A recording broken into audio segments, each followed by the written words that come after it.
जब एक साधक ने प्रेमानंद जी महाराज से पूछा कि मैंने आसाराम बापू को अपना गुरु बनाया था और उनसे गुरु मंत्र लिया था, मेरा भजन बहुत अच्छे से चल रहा था, लेकिन जैसे ही उनको जेल हुई अब मेरा भजन करने में मन नहीं लगता है, मुझे क्या करना चाहिए। प्रेमानंद जी महाराज ने कहा था, आपको ये सोचना चाहिए, आसाराम मेरे राम है।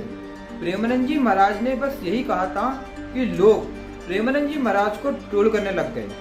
लोगों का कहना है कि आसाराम बापू रेपिस्ट है, बलात्कारी है। प्रेमानंद जी महाराज कैसे उनको राम बोल सकते हैं? आखिर प्रेमानंद जी महाराज का भाव क्या था?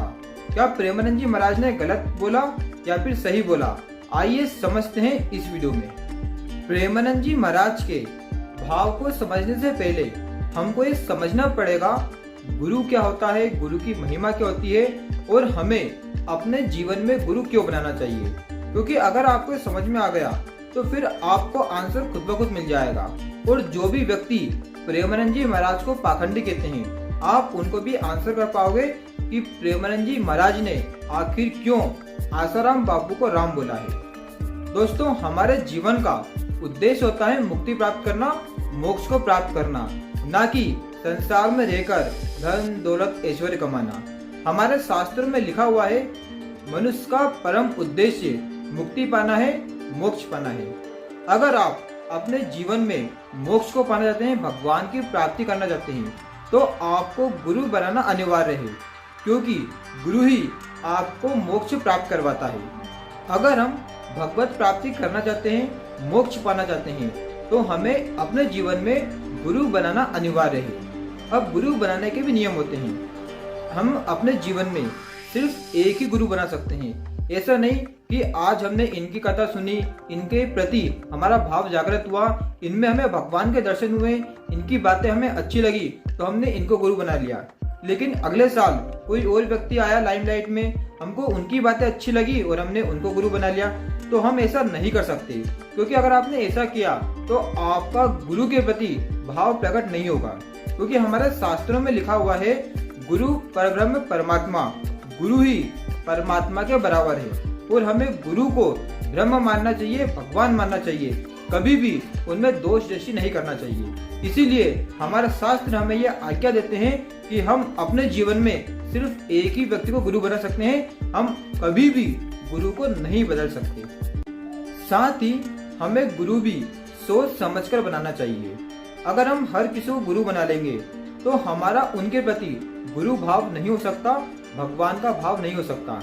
क्योंकि गुरु को हमें भगवान समझकर ही पूजा करना चाहिए, क्योंकि गुरु ही हमें भगवत प्राप्ति करवाता है। इसीलिए हमारा गुरु के प्रति भाव होना जरूरी है। इसके लिए मैं आपको दो कहानी सुनाता हूँ। उड़िया बाबा के उपदेशों में हमें यह सुनने को मिलता है, किसी गांव में एक विद्वान रहता था और वो सबको नाम दीक्षा देता था और सब उसे गुरु मानते थे। शाम का समय था और शाम के समय वो थोड़ा मदिरा का पान करता था। एक भोला भला व्यक्ति गांव का उनके पास जाता है और उनसे आग्रह करता है कि आप हमें नाम दीक्षा दे दीजिए, मैं आपको गुरु बनाना चाहता हूँ। तो वो नशे की हालत में था, तो उसने क्या करा, अशुद्ध मंत्र काली माता का वो साधक को दे दिया। साधक को वो नाम जपते जपते, वो मंत्र जपते जपते 1 साल हो गया था। 1 साल बाद काली माता प्रकट होती है और काली माता वो साधक को बोलती है कि तेरा गुरु ढोंगी है, उसने तुझे अशुद्ध मंत्र दिया है, क्योंकि वो शराब पीता है और शराब के नशे में उसने तुझे गलत मंत्र दे दिया है। साधक कहता है कि अगर मेरा गुरु ढोंगी है और उसने मुझे अशुद्ध मंत्र दिया है तो आपने मुझे दर्शन क्यों दिए, इसका मतलब मेरा गुरु सही है। काली माता ये बात सुनकर बहुत प्रसन्न हुई, क्योंकि उस साधक की गुरु के प्रति जो आस्था थी, स्वयं काली माता प्रकट होकर वो साधक को बोल रही है तेरा गुरु ढोंगी है। लेकिन फिर भी साधक को अपने गुरु के ऊपर बिल्कुल भी दोष दृष्टि नहीं हुई। काली माता ने उनको आशीर्वाद दिया कि आज के बाद मैं इसी मंत्र से प्रसन्न होंगी, क्योंकि तुम्हारा गुरु भाव देखकर मैं बहुत प्रसन्न हुई हूँ। गुरु की महिमा का मैं आपको एक और उदाहरण देता हूँ। एक गांव में एक ढोंगी व्यक्ति था जो गुरु बनने का नाटक कर रहा था। सुबह का समय था, उसने नदी में स्नान किया और पेड़ के नीचे आकर बैठ गया। जब उसने देखा कि कुछ लोग वहां से आ रहे हैं। आते हुए देखा तो वो अपनी नाक पकड़कर बैठ गया।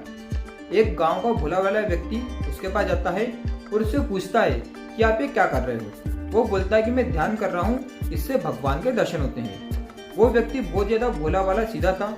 वो भी जाता है, नदी में स्नान करता है और जैसे उसके गुरु ने आस पास जो भभूति थी वो लगा रखी थी, सेम वैसे ही उसने वो किया। उसके बाद वो भी पूरी नाक बंद करके बैठ गया। बहुत देर हो गई। वो व्यक्ति इतना ज्यादा सीधा था, वो अपनी नाक पकड़कर बैठ गया। उसकी सांसें रुकी हुई थी। थोड़ी देर बाद भगवान प्रकट होते हैं और कहते हैं कि मैं तेरे इस भाव को देखकर बहुत प्रसन्न हुआ, लेकिन यह कोई साधना नहीं है, तेरा गुरु ढोंगी है। मैं खुद तुझे दर्शन देने आया हूँ। वो साधक बोलता है कि मैंने तो कभी भगवान को देखा नहीं, मैं तो जानता नहीं हूँ, लेकिन हाँ मेरे गुरुजी ने देखा हुआ है, मैं उनको बुलाकर लाता हूँ। अगर मेरे गुरु बोल देंगे कि हाँ आप भगवान हो तो मैं मान जाऊंगा। तो वो साधक क्या करता है, गुरु को बुलाने जाता है। वो आसपास ही कहीं भिक्षा मांग रहा होगा। वो आता है गुरु, और साधक गुरु को बोलता है कि भगवान सामने खड़े हैं, बताइए मुझे क्या यही भगवान है। तो गुरु बोलता है, बेटा सही बात बताऊं ना तो मैं कोई भी ध्यान नहीं कर रहा था, मैं बहुत बड़ा पाखंडी हूँ, ना मैंने कभी भगवान के दर्शन किए हैं और ना ही मैंने कोई साधना की है। साधक कहता है कि मैंने अपने गुरु की आज्ञा का पालन करा, तब जाकर आपने मुझे दर्शन दिए। अगर आप मुझसे प्रसन्न हो तो आप मेरे गुरु को भी दर्शन दीजिए। साधक की ये बात सुनकर भगवान प्रसन्न हुए और भगवान ने गुरु को भी दर्शन दिए। ये बताता है कि हमें अपने जीवन में गुरु को ही परब्रह्म परमात्मा मानना चाहिए। गुरु के प्रति कोई भी दोष दृष्टि नहीं करना चाहिए, तब जाकर हमें भगवान के दर्शन होंगे, तब जाकर हमें मोक्ष मिलेगा और तब जाकर हमें भगवत प्राप्ति होगी। प्रेमानंद जी महाराज ने भी उस साधक को इसीलिए बोला था कि आसाराम मेरे राम है।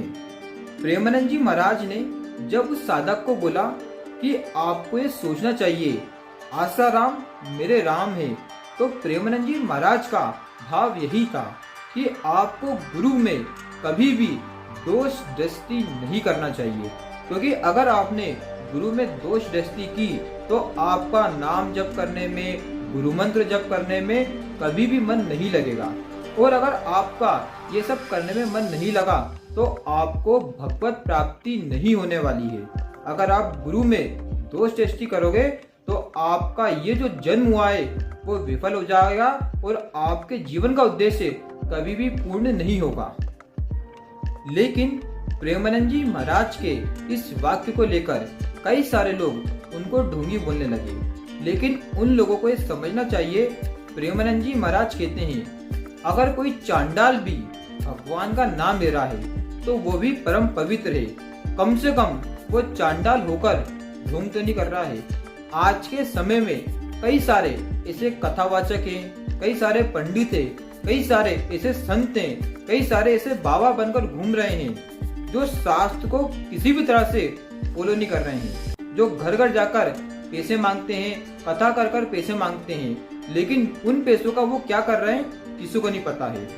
वो बोलते कुछ और है, उनके आचरण में कुछ और बात होती है। आज के टाइम पर प्रेमानंद जी महाराज एकमात्र ऐसे संत हैं, वो जो बोलते हैं उनके आचरण में भी वही बात है।